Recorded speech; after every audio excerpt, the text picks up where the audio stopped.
Hi friends, இன்னைக்கு வீடியோல நம்ம பள்ளிப்பாளையம் சிக்கன் எப்படி செய்யறதுன்னு தான் பார்க்க போறோம். சோ வாங்க வீடியோக்குள்ள போலாம்.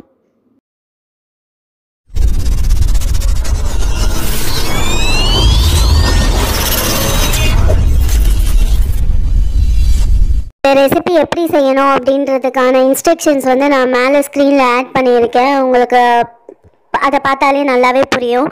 இதில் வந்து நம்ம சேர்த்துருக்க தேங்காய் எண்ணெய், தேங்காய், இஞ்சி, பூண்டு, சின்ன வெங்காயம் எல்லாமே ஹெல்த்தியான இன்க்ரீடியன்ட்ஸ் தான் நம்ம ஆட் பண்ணியிருக்கோம்.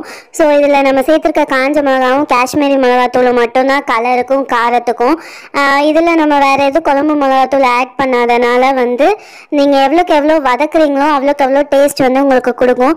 இந்த ரெசிபி வந்து 1 கிலோ சிக்கனுக்கு எவ்வளோ தேவைப்படுமோ அவ்வளோ வந்து நான் ஆட் பண்ணியிருக்கேன்.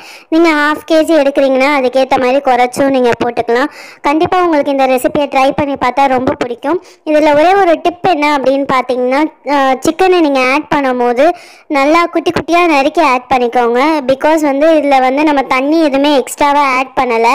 ஸோ அதில் சிக்கன்லேருந்து வர தண்ணி மட்டும்தான்.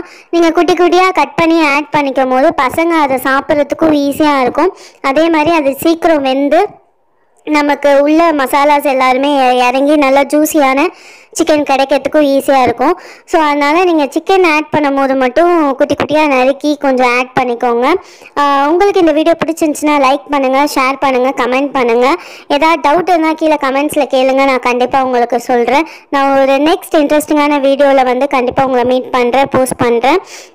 இந்த வீடியோவை ஸ்கிப் பண்ணாமல் பாருங்கள். நான் இதுக்கப்புறம் வந்து வாய்ஸ் கொடுக்கல. நீங்கள் வீடியோ ஸ்கிப் பண்ணாமல் பார்த்தீங்கன்னா கீழே இருக்க இன்ஸ்ட்ரக்ஷன்ஸை வச்சு உங்களுக்கு நல்லா புரியும்.